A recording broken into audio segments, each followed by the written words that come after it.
بسم اللہ الرحمن الرحیم۔ الحمد للہ۔ آج ماہ جولائی کی 21 ہے، جبکہ بروز منگلوار ہے۔ اللہ رب العالمین، اللہ احکم الحاکمین، اللہ ارحم الراحمین، اللہ مالک الملک، اس خدائے بزرگ و برتر کے کروڑہ احسانات، اللہ تعالیٰ کی بے شمار کرم نوازیاں، اس مالک پاک نے شرف انسانیت بخشا، دولت ایمان سے نوازا، پھر اپنے پیارے حبیب سرور کائنات، فخر موجودات، فخر آدم و بنی آدم، نسل انسانی کے سردار، امام الانبیاء، محبوب کبریا، وجہ وجود کائنات، حضرت محمد مصطفیٰ صلی اللہ تعالی علیہ وسلم کا امتی بنایا۔ اس کے علاوہ بے شمار احسانات، مزید یہ کہ آج پھر اس کی مقدس کتاب قرآن شریف کا سبق نصیب ہو رہا ہے۔ ہمارے نیک ساتھیوں میں سے ہماری کئی نیک ساتھیوں کی یہ رائے تھی کہ روزانہ نماز کا ٹائم تھوڑا سا بتا دیا جائے۔ نماز فجر کی شروعات کریکٹ تو میں آج نہیں عرض کر سکوں گا، 3:30 سے ذرا اوپر کر کے ٹائم شروع ہو جاتا ہے قریب قریب، اور 5:10 تک آپ فجر کی نماز پڑھ سکتے ہیں۔ 3:30 سے تھوڑا سا آگے کر کے نماز فجر کا ٹائم شروع ہو جاتا ہے 3:30 کے قریب قریب۔ میں عرض کروں یہ کریکٹ نہیں، میں اس وقت نقشہ نہیں میرے سامنے، کل انشاءاللہ کر لیا کریں گے۔ یہ اچھا مشورہ آیا تھا۔ روزانہ اختتام سحر یعنی طلوع فجر کا ٹائم، اور پھر طلوع آفتاب، یعنی آج ہم 5:07 تک احتیاط سے پڑھیں تو 5:05 تک نماز فجر پڑھ سکتے ہیں۔ اس کے بعد پھر سورج نکل آئے گا، اور ہماری مسجد میں ہم نماز فجر کی جماعت 4:40 پہ ہماری جماعت کھڑی ہو جاتی انشاءاللہ۔ آج دوسرے پارے کا یہ آخری سبق ہے انشاءاللہ اللہ کی توفیق سے۔ 17واں رکوع۔ اعوذ باللہ من الشیطان الرجیم۔ میں پناہ مانگتا ہوں اللہ تبارک و تعالی کی شیطان مردود کے شر سے۔ بسم اللہ الرحمن الرحیم۔ اللہ تعالی کے بابرکت نام سے شروع کرتا ہوں جو بڑا مہربان نہایت رحم فرمانے والا ہے۔ سبحان اللہ، سبحان اللہ۔ کلام باری تعالی اس طرح ہے: فلما فصل طالوت بالجنود، پھر جب روانہ ہوا طالوت اپنی فوجوں کے ساتھ ہوئے، تو قال ان اللہ مبتلیکم بنہر، انہوں نے فرمایا بے شک اللہ تعالیٰ آزمانے والا ہے تمہیں ایک نہر سے۔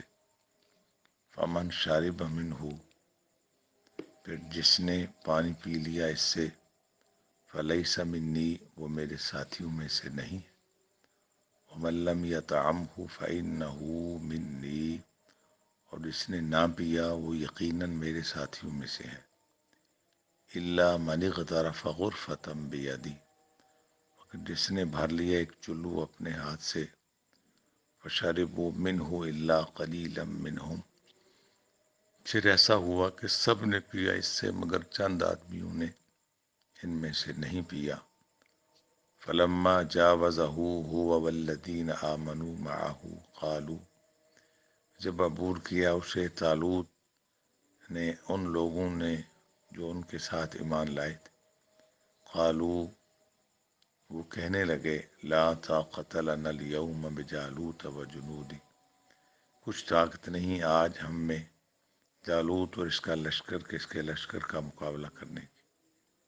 قال الذین یظنون، مگر کہا ان لوگوں نے، یظنون جو یقین رکھتے تھے، انہم ملاق اللہ، کہ وہ ضرور ملاقات کرنے والے ہیں اللہ پاک سے.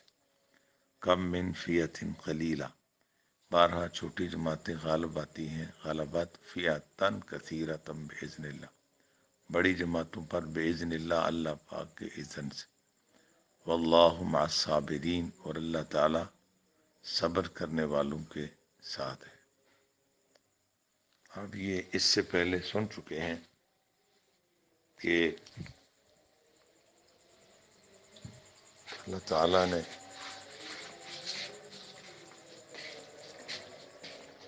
طالوت کو حکمرانی کا جو رتبہ اور درجہ بخشا تھا، اس کی نشانی کے لیے جب اس قوم نے حضرت شمویل علیہ السلام سے اس کا کچھ ثبوت مانگا، کیونکہ انہوں نے ضد کی تھی کہ آپ دلیل دیجیے کہ واقعی طالوت کا انتخاب اللہ کی طرف سے ہے. تو اس وقت کے نبی حضرت شمویل علیہ السلام نے فرمایا اس کی حکومت کی نشانی یہ ہے کہ وہ صندوق جس میں تمہاری تسکین اور طمانینت کا سامان ہے، جس میں حضرت موسیٰ و ہارون علیہ السلام کے تبرکات تھے، کل سبق آیت آئی تھی نا، اور جو عمالقہ تم سے چھین کر لے گئے تھے، یعنی ان چیزوں کو تبرک کے طور پر رکھا گیا، اور وہ تمہیں فرشتے واپس کر دیں گے. اگر تم میں ایمان ہے تو اس سے بڑھ کر تمہیں کسی مزید نشانی کی ضرورت نہیں رہے گی. جب فرشتے اس صندوق کو اٹھائے ہوئے لائے جس میں وہ تبرکات تھے بنی اسرائیل کے پاس سے، تو اب انہیں طالوت کے حاکم بننے کے متعلق اطمینان ہو گیا.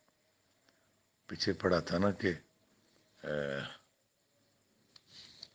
تحملہ الملائکہ، جا اس کو فرشتے اٹھا کے لائیں گے. تو مزید انہیں یہ کیا کہتے ہیں کہ اطمینان ہو گیا، ڈارس بندگی کا، اب وہ یقیناً فتح یاب ہوں گے.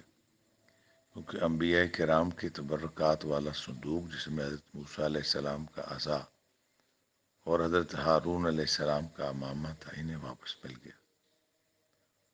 اور مزید یہ کہ شاید سے یہ بھی واضح ہوگا کہ وہ چیزیں جن کا تعلق اللہ کے مقبول بندوں سے ہوتا ہے، ان کی برکت سے دعائیں قبول ہوتی ہیں اور دشمنوں پر غلبہ حاصل ہوتا ہے. جس پر آپ کو یہ پتہ ہے کہ محمود نے جب حملہ کیا تھا، اللہ کے ایک مقدس ولی کے مبارک جبے کو برکت کے لیے ساتھ رکھا تھا. جو لوگ پڑھے لکھے ہیں ان کو یہ واقعہ یاد ہو. صحابہ کرام رضوان اللہ علیہ اجمعین حضور علیہ الصلوۃ والسلام کے ناخن مبارک تبرک کے طور پر اور بال مبارک بھی رکھا کرتے تھے. آپ کو پتہ ہے حضرت یعقوب علیہ السلام کے لیے یوسف علیہ السلام نے اپنا کرتا مبارک بھیجا تھا. فرمایا تھا اذهبوا بقمیصی هذا فالقوه على وجه ابی یأت بصیرا، لے جو یہ میری قمیص میرے باپ کے چہرے پہ ڈالنا، ان کی آنکھیں ٹھیک ہو جائیں. بہت سارے دلائل ہیں کہ اللہ کے جو مقبول بندے ان کے جسم کے ساتھ لگنے والا جو کپڑا ہے وہ بھی شفا کا سبب ہے. سبحان اللہ، سبحان اللہ. تو صحابہ اکرام رضوان اللہ علیہ مجمعین حضور علیہ الصلوۃ والسلام کے بال مبارک، ناخن مبارک بطور تبرک رکھا کرتے. صحابہ ہمارے لیے معیار دین ہے، حجت ہے، دلیل ہے. بڑا معروف حضرت خالد بن ولید رضی اللہ تعالیٰ عنہ، جو بڑے ہی بہادر سپہ سالار تھے، سر پر ایک کپڑے کی ٹوپی جس میں حضور نبی علیہ الصلوۃ والسلام کے مقدس بال شریف تھے.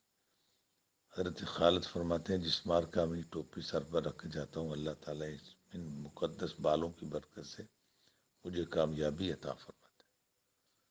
آپ نے یہ واقعہ ضرور پڑھا ہوگا کہ آپ ایک جنگ میں کفار کی صفوں کو گراتے جا رہے تھے، تو تیزی سے لڑتے ہوئے آپ کی یہ ٹوپی جس میں رسول پاک کے منہ مبارک انہوں نے سی رکھے تھے نیچے گر گئی. فوراً وہیں روک کے فرمانے لگے میری ٹوپی مجھے دو. ساتھیوں نے اس ظاہر ہے بگدڑ کے اس حال میں کس طرح ہر وقت اور ایک ایک لمحہ کتنا قیمتی ہوتا ہے. جب تک ٹوپی نہیں دی آپ آگے نہیں چلے. بعد میں انہوں کو بنایا بات ہوئی کہ یہ اس وقت یہ ٹوپی اگر نہ بھی ہوتی تو فرمایا آپ کو نہیں پتا اس ٹوپی پہ میں اپنے پیارے رسول علیہ الصلوۃ والسلام کے مبارک بال جو ہیں وہ محفوظ کیے ہوئے ہیں، جس کی برکت سے اللہ مجھے فتح دے. پتہ یہ چلا کہ اللہ کے جو نیک بندے جہاں تشریف فرما ہوتے ہیں واقعی جو نیک ہو. آج کل کے پیروں کے بارے میں نہ سن لینا، ان میں سے اکثر لوگ جہل ساز اور جاہل ہیں، بے عمل ہیں. اگر کوئی بعمل ہے، پہلی تو بات ہے وہ اصول دین اس نے سیکھا ہو. جو رسول پاک کے لائے ہوئے دین قرآن کو نہیں سیکھتا، سیکھنا پسند نہیں کرتا، ویسے ہی کوئی تکنیک سے لوگوں کو پیچھے لگاتا ہے، تو یہ تو مکر بازی ہے. پہلی تو بات اس نے باقاعدہ علم دین سیکھا ہو. دوسری بات ہے کہ بعمل ہو، لوگوں سے لالچ نہ رکھتا ہو، رضا الہی خاطر رہنمائی کرے، تو یقیناً وہ لوگ قابل تکریم ہیں، قابل تعظیم. اللہ تعالیٰ نے جس چیزیں جن اللہ کے مقرب لوگوں کو اللہ کی معرفت اور برکت نصیب ہوتی ہے، کیونکہ قرآن پاک میں ہے نا ان رحمت اللہ قریب من المحسنین، اللہ کی رحمت نیک لوگوں کے قریب ہے. تو ان کے پاک جسم سے جو کپڑا لگتا ہے یا جہاں وہ تشریف فرما ہوتے ہیں وہ جگہ بھی برکت والی. جب طالوت عمالقہ کی سرکوبی کے لیے روانہ ہوئے تو ان کے ساتھ بنی اسرائیل کا ایک بہت بڑا لشکر تھا. راستے میں ایک نہر، تو بعض تاریخ والوں نے لکھا کہ ممکن ہے یہ دریائے اردن ہی ہو. وہاں سے گزرے تو انہیں حکم ملا کہ اب تمہارا امتحان لیا جائے گا. وہ یہ ہے کہ اس نہر سے پانی نہیں پینا، جس نے پانی پیا وہ میرا ساتھی نہیں. اگر پیاس کی شدت ہو تو ایک چلو بار پی لو، اس سے زیادہ نہیں پینا. اب بندہ سوچتا ہے کہ پانی نہر کا بے شمار تھا، کوئی پینے سے کم تھوڑا ہو جانا تھا. یاد رکھو بندہ ہے تو بندہ اس وقت تک بندہ ہے جب تک وہ بندگی میں رہتا ہے. مالک کی مرضی کسی بات پر بھی ازمال ہے. یہ تو قرآن پاک میں رب کا فرمان موجود ہے، وَلَنَبْلُوَنَّكُمْ بِشَيْءٍ مِّنَ الْخَوْفِ وَالْجُوعِ وَنَقْصٍ مِّنَ الْأَمْوَالِ وَالْأَنفُسِ وَالثَّمَرَاتِ. قرآن شریف میں اللہ نے 5 چیزوں کا بیان فرمایا، ہم میں سے کسی معاملے میں بھی آپ کو کسی بھی صورت میں آزما سکتے ہیں. یہ اللہ کی شان. تو ان پر آزمائش سے آئی کہ یہ اس نہر سے پانی نہیں پینا. بہت زیادہ بھی پیاس ہو تو ایک چلو بھر لے لو، اس سے زیادہ نہ پینا. اب حال یہ تھا کہ جب چونکہ پیاس لگی تھی وہاں پہنچے، کسی نے اس بات کا خیال نہ کیا، سب پانی پر ٹوٹ پڑے، خوب رج کے پانی پیا، سوائے چند مخلصین کے جو اس امتحان میں کامیاب رہے اور جن کی تعداد صحیح روایت کے مطابق 313 تھی. باقی جتنے لوگ ہزاروں کی تعداد میں تھے انہوں نے لشکر سے کنارہ کشی اختیار کر لی. اب طالوت اپنے مٹھی بار تھوڑے سے ساتھی سپاہیوں کو لے کر آگے بڑھے جن کی تعداد میں نے عرض کیا، لیکن جب انہوں نے جالوت کا لشکر جرار دیکھا تو سہم گئے. ان کے ساتھی کہنے لگے کہ جالوت کے اتنے بڑے لشکر کے ساتھ جنگ کرنے کی طاقت ہم میں کا. لیکن انہی میں سے چند مخلص ترین کو کہہ لو، زیادہ مخلص، انہوں نے ان کی ہمت بنائی کہ نہ، فتح و نصرت کامیابی تو اللہ پاک کے ہاتھ میں ہے. اس سے پہلے بھی بارہا ایسے واقعات گزرے ہیں. قرآن کے لفظ نے کم من فیۃ قلیلۃ غلبت فیۃ کثیرۃ باذن اللہ، کہ بارہا چھوٹی جماعتیں غالب آئی ہیں بڑی جماعتوں پر باذن اللہ، اللہ کے فضل سے. تو انہوں نے کہا آپ ایسے ہمت نہ آ رہے، اللہ کامیابی تو اللہ تعالیٰ دیتا ہے، تو اکثر چھوٹی جماعتیں بڑیوں پر غالب آ جاتی. انہوں نے ایسی شکست دی. اللہ تعالیٰ کی کامیابی ان لوگوں کے ساتھ ہوتی ہے جو حق و صداقت کے لیے صبر و ثبات سے کام لیتے ہیں. سبحان اللہ. جب وہ جان باز سر ہتھیلیوں پر رکھ کر میدان میں نکلے تو بارگاہ رب العزت میں دعا کے لیے ہاتھ پھیلائے اور اپنے لیے دعا مانگی، یا اللہ ہمیں ثابت قدمی عطا فرما. پھر دشمن کی شکست کا سوال کیا، اس سے یہ بھی معلوم ہوتا ہے کہ فتح و نصرت کے لیے صبر اور ثابت قدمی شرط اولین ہے۔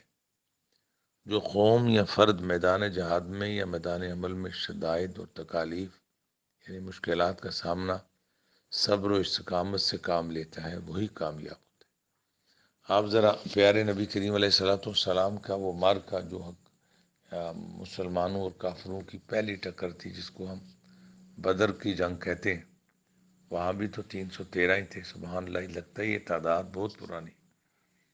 تو ان کے پاس ہتھیار بھی 8 تلواریں، ان میں سے 2 کے دستے ٹوٹے تھے، 6 تلواریں ہوئی، اور 313 بھی سارے جنگجو تگڑے صحت مند نہیں تھے، ان میں کوئی کمزور بھی تھے، غیر تجربہ کار بھی تھے، مگر کیا تھا؟ ایمان تھا۔ اور اگر کوئی یہ کہے کہ کسی مشکل وقت میں صرف دعائیں کافی ہیں، ہمت کی ضرورت نہیں ہے، تو یہ بات بھی بالکل نامناسب ہے۔ کوشش مطلب نہ کریں، صرف دعا سے کام لیں۔ اگر کوئی یہ کہے کہ جی کوشش کرو، دعا کی کیا ضرورت ہے، یہ بھی بات مناسب نہیں ہے۔ یہ دونوں چیزیں ضروری ہیں۔ اس کو کہتے ہیں کہ دوا اینڈ دعا۔ دوا وہ ہوتی ہے جس کا یعنی کامیابی کے لیے جو اسباب اختیار کیے جاتے ہیں ان کو دوا، اور دعا وہ ہے جو اللہ تعالیٰ کی بارگاہ میں درخواست اور التجا کی جاتی۔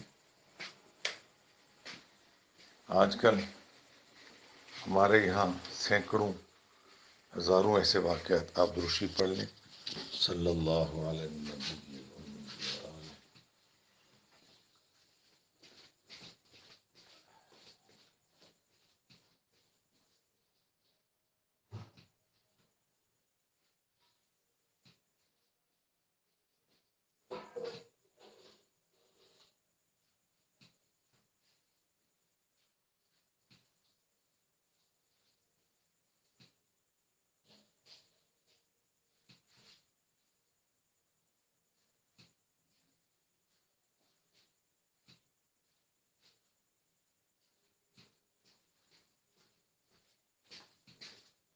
جی بسم اللہ، اللہ تعالیٰ کی ذات خیر و برکت فرمائے۔ عرض یہ کر رہا تھا کہ وہ کہتے ہیں کہ ہم جس طرح کسی بندے کے کاروبار کا کوئی مسئلہ ہو جائے تو کہتے ہیں جی بس جاؤ کسی پیر صاحب سے دعا کراؤ۔ جی دعا کرانا یہ کوئی غیر اسلامی فعل نہیں ہے۔ اگر آپ جناب کو نہیں پتا تو سن لو، دعا کرانا اسلامی طریقوں میں سے بڑا احسن عمل ہے۔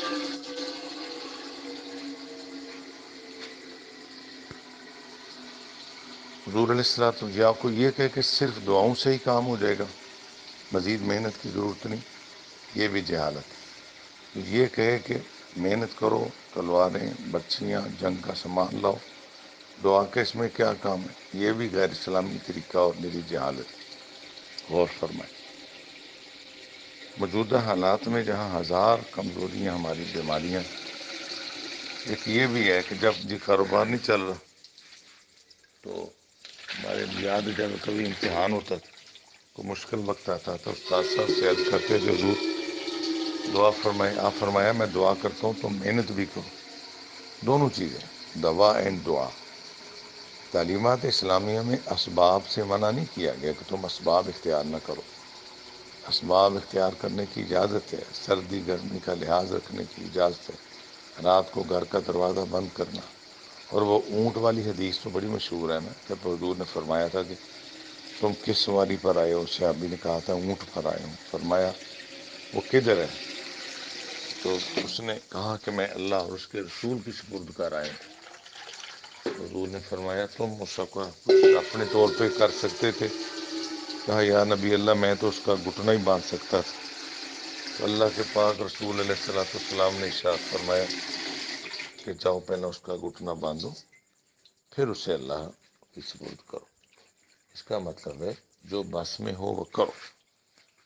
ہمارے عارف کھڑی رومی کشمیر میاں محمد بخش رحمۃ اللہ علیہ فرماتے ہیں مالی دا کم پانی لانا تے بھر بھر مشکاں پا، مالک دا کم پھل پھلانا لاوے یا نہ لاوے. اب سمجھ آ رہی بات. اب رسول پاک صلی اللہ علیہ وسلم سے بڑی دعا تو کسی کی نہیں ہو سکتی. ہماری دعائیں جو قبول ہوتی ہیں حضور علیہ الصلوۃ والسلام کے تو فعل قبول ہوتی ہیں. کہا جاتا ہے یا اللہ کرم فرما اپنے پیارے حبیب کی سب. اب یہاں وہ لوگ جو کرتے کچھ نہیں، دکان نہیں چلتی جی، کوئی لاؤ کہیں سے تعویذ، کوئی ایسا کوئی عرب بتاؤ، لیکن دکان پہ وقت پہ نہیں جانا، 12 بجے اٹھ کے جانا ہے. پہلے یا چھوٹے نادان بچے گئے ہوئے ہیں یا ملازم گئے ہوئے ہیں، کاروبار کا تو ستیہ ناش ہونا. شاید میں نے پہلے بھی آپ کو عرض کیا تھا، ہمارے دانا پنجابی کے پرانے بزرگوں کا ایک بڑا قیمتی ان کا قول ہے. انہوں نے کہا تھا کہ پڑتھی وند نہیں چلتے، کام کرنا ہے تو خود کرو، اگر خود نہیں کر سکتے تو رہنے دو.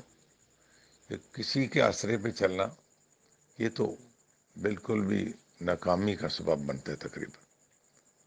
اب اگر کہا جائے کہ دعا کے کوئی اثر نہیں، چونکہ دونوں محاذوں پہ ہم نے لڑنا ہے. ایک طبقہ جو ہے وہ نرا دعا پہ اثر بلیو کرتا ہے، اعتماد کرتا ہو، ہاتھوں سے کرتا کچھ نہیں. یہ تویز آ گیا اب ٹھیک ہو جائیں گے، اب فلاں ہو گیا اب ٹھیک ہو جائیں گے. ایک طبقہ جو کہتا ہے دعاؤں کی ضرورت ہی نہیں.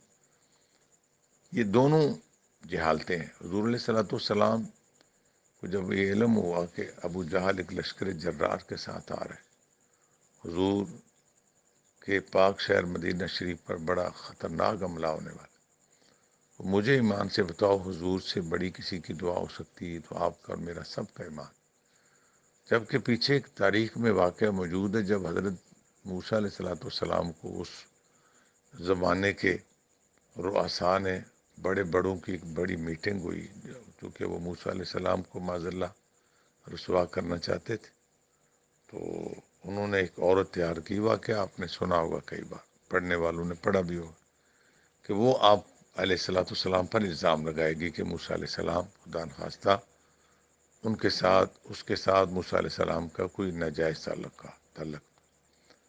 اس کو یہ تیار کیا گیا کہ اتنے پیسے لے لینا، ہم موسیٰ علیہ السلام کو لاتے ہیں، ان کو کہتے ہیں ہمیں رب کی بات سنائے. جب وہ سنانے لگے تو اٹھ کے کہہ دینا کہ یہ بچہ تیرا، تو ہم انہیں اس پر شرمسار کریں گے تو تاکہ وہ اپنے اس پاکیزہ مشن سے پیچھے ہٹ جائے. تو صورت تیار ہوگی پیسے لے کے. جب اللہ کے کلیم پیارے نبی علیہ الصلوۃ والسلام موسیٰ علیہ السلام کو لایا گیا، آپ نے اسلام کا سبق دینا شروع کیا، تو ان میں سے کسی رئیس نے کہا کہ اے موسیٰ علیہ السلام، آپ جو مذہب لے کر آئے اس میں اگر کوئی نکاح کے بغیر کسی عورت سے ملے، آپ نے فرمایا یہ تو سراسر غلط ہے. تو انہوں نے کہا اچھا ہے، اور عورت کو پوچھا ہمیں بتاؤ کیا کہتی ہو. اس عورت کو پہلے سے چونکہ تیار کیا تھا، تو اس عورت نے، آپ نے فرمایا بی بی سنو، نہ اس سے ڈرنا نہ مجھ سے ڈرنا، کس سے نہ، صرف اللہ سے ڈرو. جو سچ ہے وہ کہہ دو، آج سچ کہنے سے نہیں ڈر، کہہ دو آج سچ. آپ کو بھی پتہ ہے، اگر آپ نے پڑھا ہے یا سنا ہے، نہیں پتہ تو میں عرض کرتا ہوں. عورت جب کھڑی ہوئی، اس نے پہلی مرتبہ موسیٰ علیہ السلام کو دیکھا تھا. اس طرح کی عورتوں کو بعض دفعہ تیار کیا جاتا. اس نے کھڑے ہو کر کہا قسم اس ذات کی جس کے قبضے میں ہماری اور کائنات کی جان ہے. یہ اس طرح کی اس نے بڑی بلند کر کے قسم اٹھائی کہ اے اللہ کے نبی آپ سچے ہیں، ان لوگوں نے مجھے تیار کیا کہ میں آپ پر کوئی الزام لگاؤں اور یہ کہوں کہ یہ بچہ آپ کا. ہرگز ایسا نہیں، آپ سچے ہیں، آپ پاک ہیں. موسیٰ علیہ السلام غضب میں آگے، ذرا جلالی مزاج رکھتے تھے نا، غصے والا مزاج. تو آپ نے عرض کیا یا اللہ، تکلیف ہوئی دل مبارک کو کہ یہ بندے جن کو میں صبح و شام اسلام کا سبق دیتا ہوں، یہ آج میرے متعلق اتنی بیہودہ بات سوچ رہے. تو واقعہ آپ کو یاد ہے، اللہ پاک نے فرمایا میرے کلیم زمین کو آپ کے تابع کر دیا گیا، آپ زمین کو آرڈر کریں ان کو پکڑ لے گی. آپ نے فرمایا زمین ان کو پکڑ لے. وہ لوگوں کا ایک بڑا جتھا تھا اور علاقے کے رؤساء تھے اور فرعون کے وہ بڑے بڑے عہدوں کے لوگ تھے. تو زمین نے ان کے ٹخنے پکڑ لیے.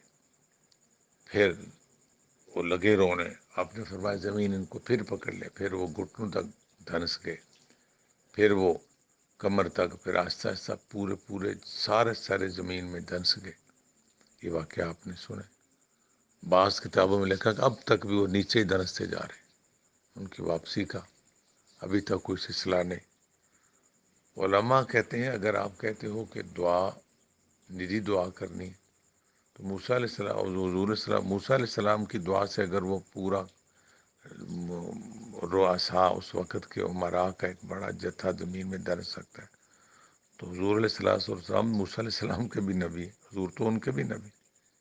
آپ کی دعا تو یقیناً قبول ہوتی، لیکن آپ کا عمل قیامت تک آنے والے آخری بندے کے لیے بھی سبق بننا تھا۔ تو آپ نے فرمایا ہم دعا بھی کریں گے، دعا بھی کریں گے۔ یہ مشکل الفاظ نہیں ہے، ذرا ذہن میں لائیں۔ یعنی آپ نے فرمایا تیاری کرو، صحابہ کرام نے کہا ٹھیک ہم حاضر۔ قرآن پاک کے لفظ ہے کہ صحابہ کرام نے یہ نہیں کہا کہ ہم موسیٰ علیہ السلام کے قوم کے لوگ نہیں ہیں۔ موسیٰ علیہ السلام کی قوم کے لوگوں نے کہا تھا نا فقاتلا انت و ربک، جائے آپ اور آپ کا رب جا کے لڑے، ہم آپ کے غلام ہیں، ہم جدھر ہم حکم دیں گے ہم جان دے دیں گے، پیچھے نہیں ہٹیں گے۔ آپ سمجھے بات، یہ ہے اسلامی تعلیمات۔ یعنی دعا بھی کرو۔ اب کوئی کہے جی دعا تو نہیں کرے، دعا سکھنا گے، حضور صلی اللہ علیہ وسلم نے بتانا تھا قیامت تک آنے والوں کو کوئی مشکل بنے تو ہمت بھی کرو، کوشش بھی کرو، اور ساتھ ساتھ دعا بھی کرو، کیونکہ دعا کی بڑی طاقت ہے۔ الدعاء یرد القضاء، دعا آنے والی مشکلوں کو ٹال دیتی ہے۔ الدعاء مخ العبادہ، دعا عبادت کا مغز ہے۔ الدعاء هو العبادہ، دعا خود عبادت ہے۔ آج کل یہ جو نئے فرقے والے لوگ جو حضور کی ذات پر درود السلام نہیں پڑھتے، جو شان رسالت سنتے نہیں اور سناتے بھی نہیں، ان میں بہت ساری بیماریوں میں ایک بیماری ہے کہ وہ دعا مانگتے نہیں، اکثر نہیں مانگتے۔ یہ جاہلانہ اور غیر اسلامی انداز ہے۔ رسول پاک صلی اللہ علیہ وسلم حضور سے پہلے نبیوں کا طریقہ آپ پڑھ لیں۔ جب حضرت آدم علیہ السلام نے خانہ کعبہ کی تعمیر فرمائی تھی، انہوں نے دعا مانگی۔ حضرت ابراہیم علیہ السلام نے کعبہ شریف کی تعمیر فرمائی۔ قرآن شریف کے لفظوں میں دیکھو، وَإِذْ يَرْفَعُ إِبْرَاهِيمُ الْقَوَاعِدَ مِنَ الْبَيْتِ وَإِسْمَاعِيلُ رَبَّنَا تَقَبَّلْ مِنَّا۔ یاد کرو جب بلند کر رہے تھے ابراہیم و اسماعیل علیہ السلام خانہ کعبہ کی بنیادیں، جب یہ عمل خیر مکمل ہوا تو عرض کیا ربنا تقبل منا، یا خدا ہماری طرف سے اس عمل خیر کو قبول فرما، انک انت السمیع العلیم، بے شک تو ہی دعاؤں کا سننے والا، سب کو جاننے والا ہے۔ معلوم یہ ہوا کہ کوئی نیک عمل ہو، اس کے مکمل ہونے کے بعد یہ عرض کرنا یا اللہ قبول فرما، یہ ابراہیم علیہ السلام دیگر پیغمبروں کی سنت ہے۔ پھر اس کے بعد دعا مانگنا یہ بھی نبیوں پیغمبروں کی سنت ہے۔ سمجھ آ رہی بات؟ اب حضور نبی علیہ السلام کے فرمان پر صحابہ تیار ہو گئے، جو کچھ تھا وہ حاضر کر لیا۔ اب میدان کارزار میں جا کر صفیں باندھ کر پوری ایمانداری جرت ہمت سے کھڑے ہو گئے۔ اب دعا ذرا دیکھیے، دنیا میں کوئی ہے جو اس طرح دعا کرے گا؟ یہ رتبہ حضور ہی کی ذات کو رب نے دیا۔ حضور علیہ السلام بارگاہ خدا مدی میں سجدہ ریز ہوئے، عرض کیا ہے اللہ تیری عطا کہ میرے پاس جو بندوں کی صورت میں تھی، میں نے تیرے دی ہوئی یہ بندے، یہ غلام، یہ سچے مسلمان لا کے میدان کارزار میں کھڑے کر دی۔ اگر آج ہماری مدد نہ ہوئی تو قیامت تک میرے مولا تیرا نام لینے والا کوئی نہیں رہے۔ اگر آپ پڑھے ہیں تو آپ نے یہ دعا ضرور پڑھی ہوگی، اسلامیات کی کتابوں میں دعا ہے، ہماری تاریخ کی کتاب۔ علماء کہتے ہیں یہ دعا صرف حضور ہی کر سکتے ہیں، سبحان اللہ، کوئی اور اس طرح نہیں کہہ سکتا۔ جس طرح حضرت ابراہیم علیہ السلام کو آگ میں پھینکنے لگے تو جبریل علیہ السلام نے کہا تھا حضور میرے لائق کوئی خدمت ہو، آپ نے فرمایا تجھ سے مجھے کوئی حاجت نہیں۔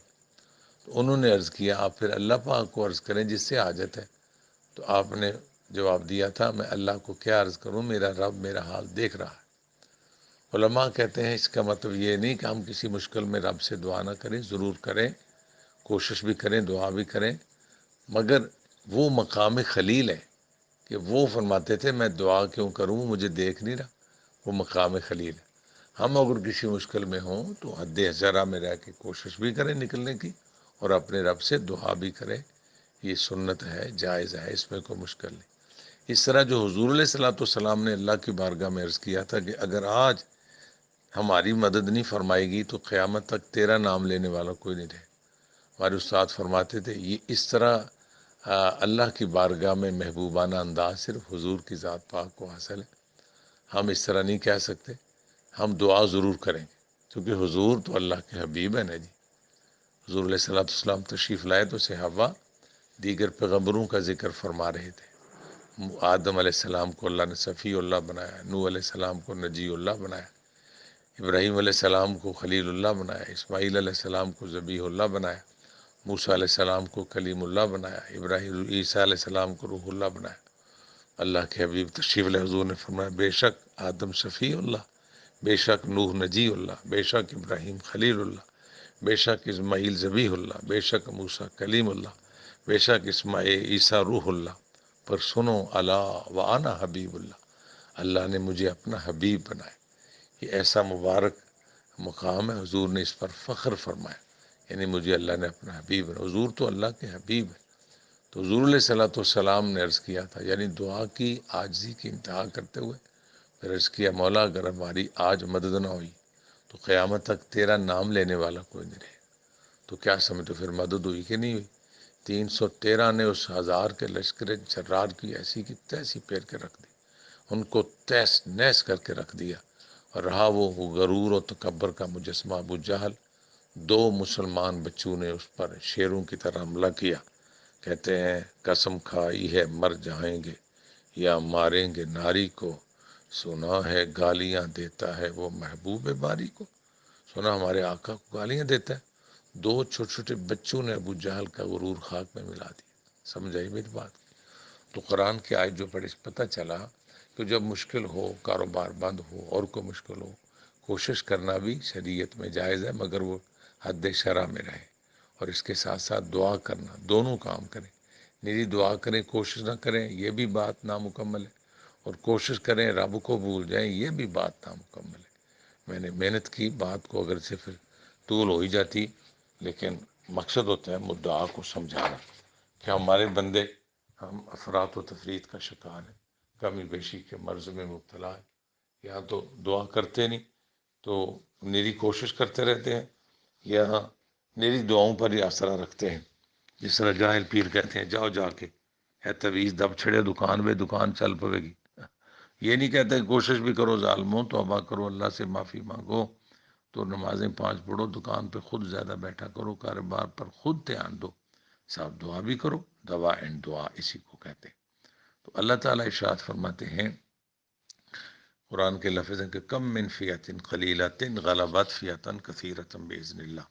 اکثر چھوٹی جماعتیں بڑی جماعتوں پر غالب آئی ہیں باذن اللہ، اللہ کے اذن، اس کے کرم سے. واللہ مع الصابرین، اور اللہ صبر کرنے والوں کے ساتھ.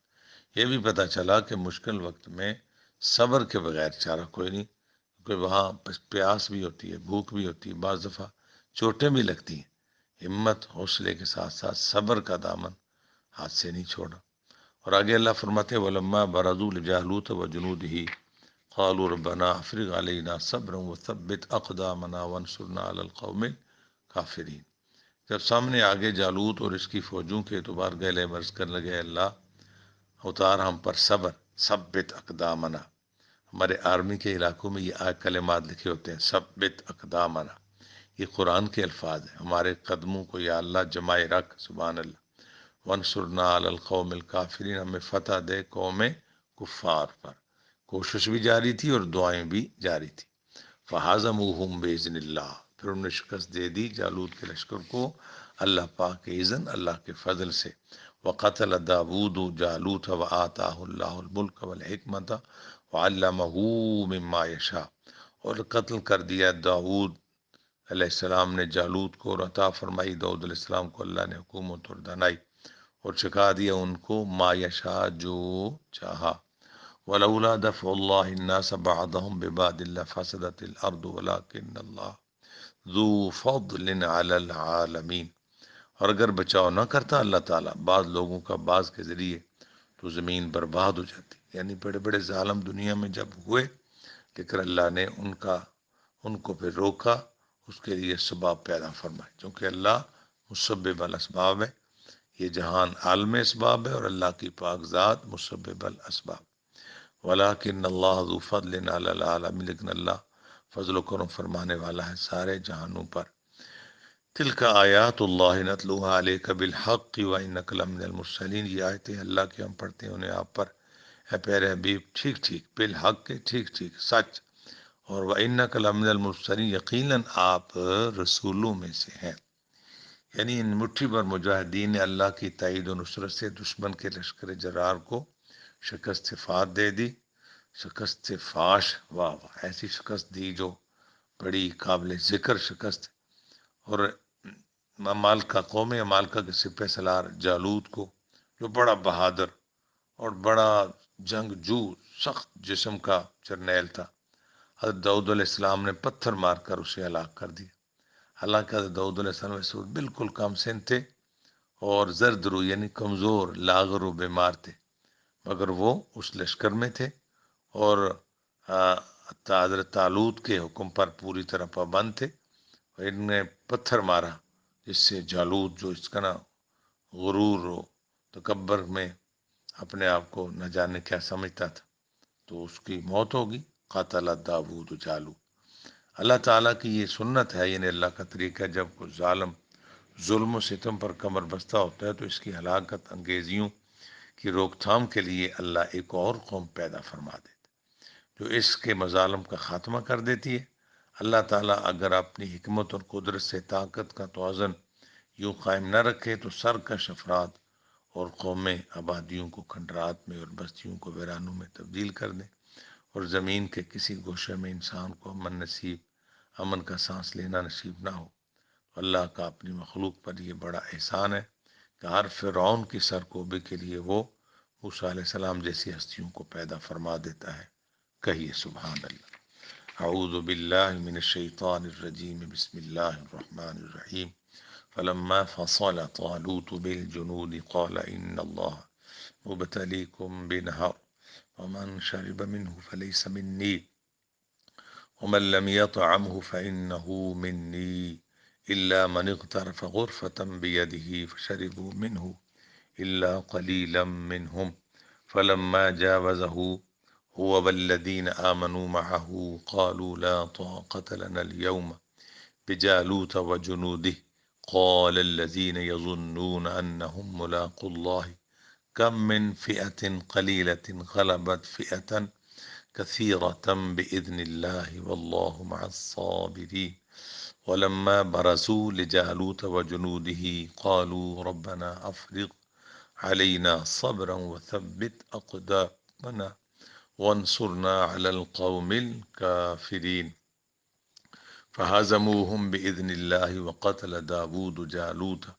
وآتاه الله الملك والحكمة وعلمه مما يشاء ولولا دفع الله الناس بعضهم ببعض لفسدت الأرض ولكن الله ذو فضل على العالمين تلك آيات الله نتلوها عليك بالحق وإنك لمن المرسلين آمنت بالله صدق اللہ العظیم۔ ترجمہ کلاس کے معزز اراکین، مبارک ہو الحمدللہ، آج ہمارا دوسرا سپارہ اللہ کی توفیق سے مکمل ہو گیا۔ میں کوشش کروں گا، کل بھی آپ سے کچھ وعدے کی کوشش کا وعدہ کیا تھا کہ کچھ قاعدہ کا سبق تھوڑا سا اس آخری اسباق میں سے کچھ حصہ جوڑ کے ساتھ، تو آج کوشش کروں گا اس پر عمل ہو جائے تاکہ ہمیں قرآن صحیح پڑھنا بھی آئے، اللہ تعالیٰ خیر و برکت فرمائے۔ تو آج الحمدللہ ہمارے 2 پارے مکمل ہوئے، یا اللہ یہ پڑھا قبول فرما۔ بہت احتیاط سے تیری مقدس کتاب قرآن شریف کا سبق پڑھا جاتا ہے، پھر بھی اس چیز کا ڈر اور خوف رہتا ہے کہ ہم انسان ہیں، کہیں پڑھتے ہوئے کوئی ہم سے زیر زبر کی غلطی ہوئی ہو، یا اللہ یا ترجمے اور تفسیر میں کوئی غلطی ہوئی ہو تو اللہ کریم معاف فرما۔ تو رب ہے، رحمان رحیم ہے، قادر کریم ہے، خدایا ہماری کوتاہیوں پہ درگزر فرما، ہماری عاجزانہ کوشش کو قبول فرما کے ہماری بخشش کا ذریعہ بنا۔ اس عمل خیر پر ہماری محنت تو کچھ بھی نہیں، تیرے فضل سے جو اس کو ثواب ملے وہ پیارے آقا رسول پاک علیہ السلام کو عطا فرما۔ حضور کے توسل پاک سے انبیاء، صلحاء، شہداء، کائنات کے سارے ایمانداروں کو اس کا ثواب، نیک لوگوں کے درجے بلند فرما، گناہ گاروں کو معافی، بالخصوص اس ثواب کا حقدار ہمارے والدین، ہم سب کے والدین کی بخشش فرما۔ ہمارے والدینوں کو اپنی جنتوں کا وارث بنا۔ رب ارحمہما کما ربیانی صغیرا، ہمارے والدین زندہ ہیں تب بھی دل میں قدر ہو، فوت ہو گئے تب بھی ان کی بے قدری نہ کریں، انہیں اپنی جنت کا وارث بنا۔ ہماری اولادوں کی خیر، ہمارے بچے بچیوں کو شرم و حیا عطا فرما۔ قیامت تک ہماری نسلوں میں کوئی بے دین، گمراہ، بد مذہب، بے ادب نہ پیدا ہو۔ ہر مسلمان کی اولاد اس کے لیے باعث بخشش بھی ہو اور باعث فخر بھی ہو۔ اللہ پاک میرے پاک وطن پاکستان کی خیر فرما، افواج پاکستان کے حوصلے بلند فرما، افواج پاکستان کے حوصلے بلند فرما، میرے وطن کے غداروں کے شر سے میرے وطن کو محفوظ فرما۔